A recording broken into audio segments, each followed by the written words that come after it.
Magandang araw po, welcome po sa aking channel, Nov9 TV. Patalasasan po, meron po ba kayong mga properties na napapabayaan or non-performing assets? Plan nyo ibenta, pero wala kayong oras pagbenta nito. Kung ito'y pagkakatiwala nyo po sa amin, tawag lang po kayo sa aking numero, usap po tayo, gawan ko po ng video for free. Yes, libre po. Wala po kayong babayaran. Tutulungan pa namin kayong mabenta ang inyong property. Kami na po bala sa marketing, sa boosting, pati po sa paid advertisements, even sa tripping. Hindi na po kayo mapapagod sa pag-entertain ng mga buyers. Kami na po bala sa lahat. Tawag lang po kayo. Nandito po tayo ngayon sa Kasara Urban Residences kung saan ito po'y isang exclusive community na kumpleto po ang amenities. May lake-inspired swimming pool, fitness gym, jogging paths, meditation and station gardens. May sports and social spaces gaya ng multipurpose court, clubhouse bar and multipurpose hall, activity area, indoor game room, at meron din pong family and daily convenience gaya ng children's playground, daycare center, residential lobby, at meron din pong 24 hours security. Isa po ito sa outdoor area para sa basketball at ibang sports. Dito naman po yung activity area o open space for community events. Napakaganda po ng lokasyon nitong condominium. Walking distance lang po mula sa C5 o Chendesitas at iba pang business establishments. Accessible din po ito ng public transportation. Ang developer po pala nito ay Empire East at located sa Antonio Street and Eagle Street, Barangay Ugong, Pasig City.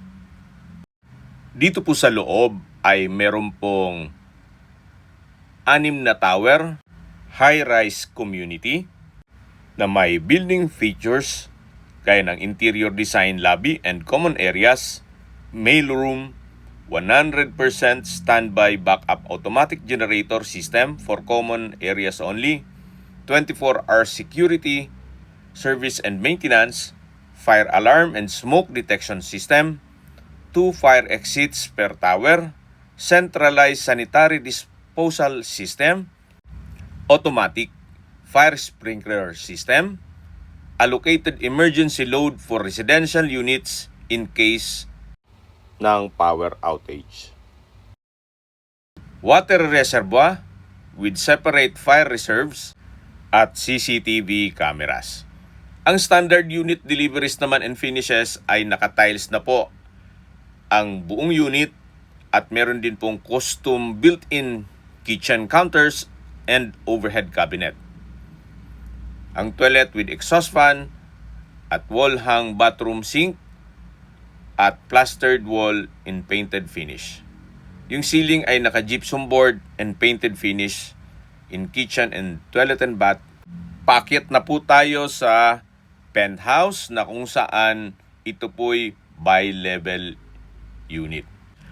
Paglabas nyo po ng elevator, malaki naman ang espasyo at nandito na po tayo sa 32nd floor. Ito po yung hallway at ang unit po ay hindi naman natirhan ni owner gawa ng nasa Amerika po sila. Kaya almost brand new po ito. May pagbabago lang sa kanilang plano kaya ibebenta na lang po. Nandito na po tayo sa penthouse kung saan ito po'y bi-level unit at may floor area na 117.1 square meters. With 3 bedrooms, 3 toilet and bath, with fixtures, and with upper and lower kitchen cabinet. Meron na rin pong parking space. Okay, nandito na po tayo sa my living area. At dito naman po yung dining at kitchen. May kitchen countertop, wall-mounted kitchen cabinet, kitchen sink and faucet, then meron din pong storage ng kitchen utensils. May space para sa refrigerator, gas range or cooktop. Sa dulo naman po ay pwedeng lagyan ng oven at microwave. Yan po yung kitchen. Dito naman po yung common toilet and bath na kung saan maayos naman ang toilet fixtures. Meron pong hand wash basin, water closet, tissue holder, overhead shower at tile bathroom wall sa shower area. Malaki naman po ang espasyo. Yan po yung common toilet and bath, yung kitchen at dining area. Lipat po tayo dito sa may living area at open concept lang po ito. Walang partitions kaya napakaaliwalas hanggang dun sa access door papunta sa balkonahe. Ito naman po yung unang kwarto na kung saan napakalaki po ng espasyo. Meron din pong access door papunta sa balkonahe. Ito'y naka-tile flooring, pulido at maayos po ang pagkapintura ng ceiling at wall. Check po natin itong balkonahe. Malaki naman po ang espasyo nito at napakaganda po ng tanawin. Meron po itong city view ng Mandaluyong, Ortigas at Taguig. Imagine niyo po dito kayo nakatira pagkagising nyo. Napakaganda po ng view. At tanaw din po dito ang amenities. Yung basketball court at yung swimming pool. Pati po yung guardhouse. Tungayin niyo po ulit bago tayo pumasok.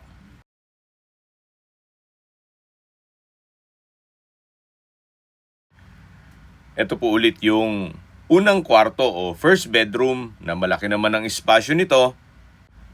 Pasensya na po at medyo namamalat ang boses natin. At paglabas naman po dito ay yung living area. Then matatanaw natin yung glass wall and window.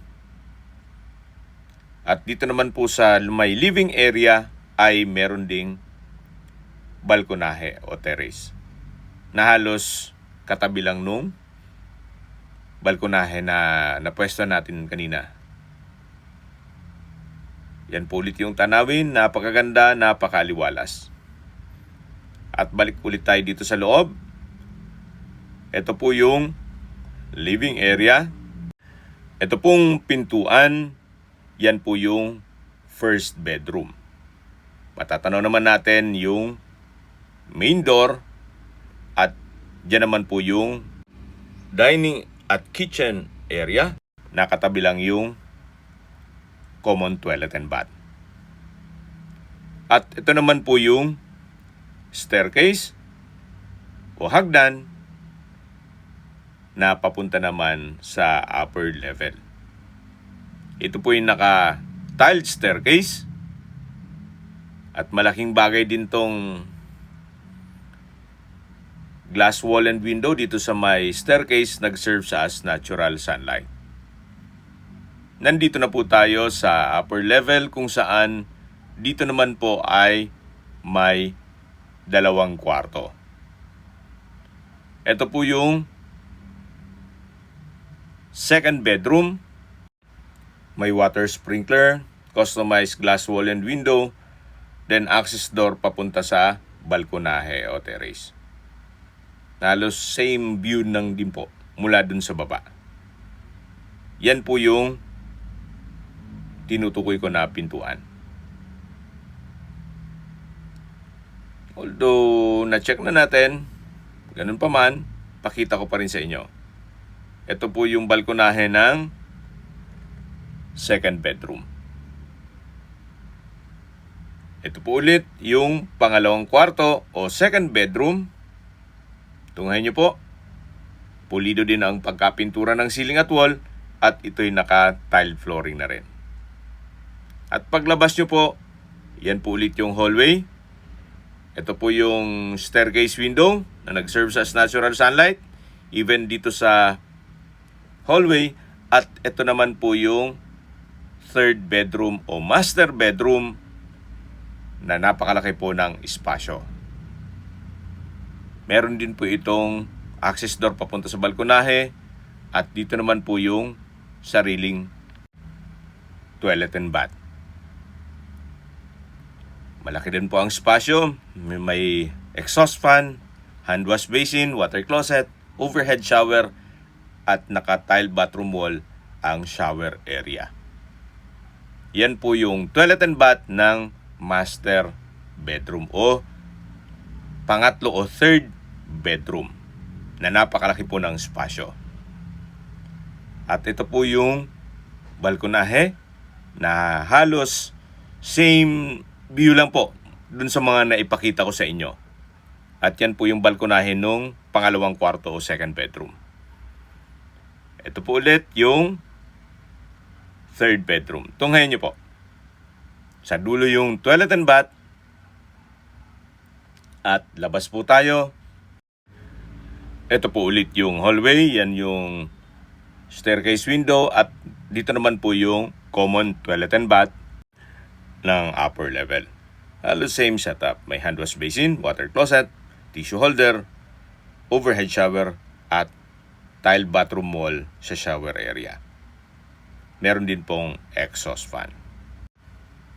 Okay, yan po yung dalawang banyo at dalawang kwarto dito sa upper level.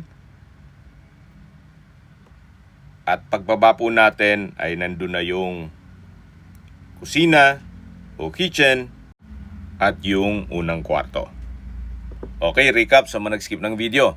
Ito pong penthouse o condominium unit ay nasa Kasara Urban Residences sa Ugong, Pasig.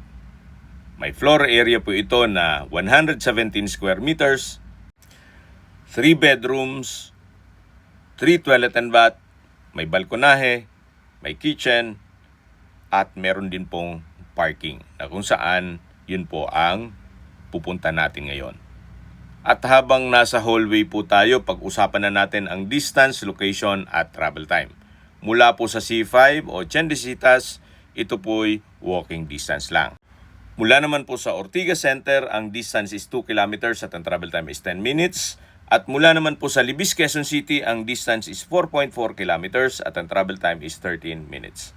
Mula naman po sa BGC at Makati, ang distance is 11.5 kilometers at ang travel time is 29 minutes. Kung manggagaling naman po sa airport, ang distance is 14.3 kilometers at ang travel time is 37 minutes.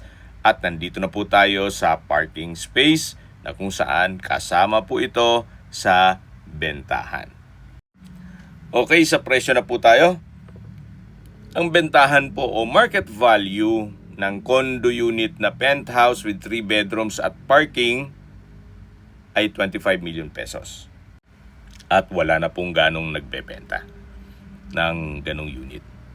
Pero si owner po ay binebenta ito sa murang halaga, 20 million pesos net. Ibig pong sabihin, si buyer na po ang sasagot sa lahat ng taxes at expenses with regard to documentation. Kung hanap niyo po ay isang malaking condo unit na nasa sentro ng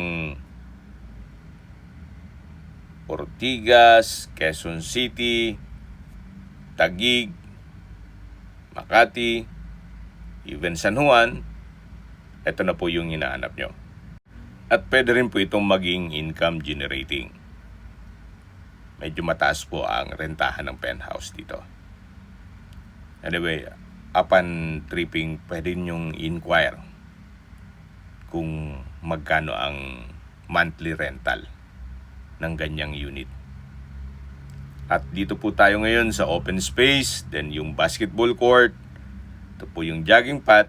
Pag diretso po natin ito, ay yung entrance gate o guardhouse. Okay, kung may mga katanungan po kayo, tawag lang po kayo sa aking numero.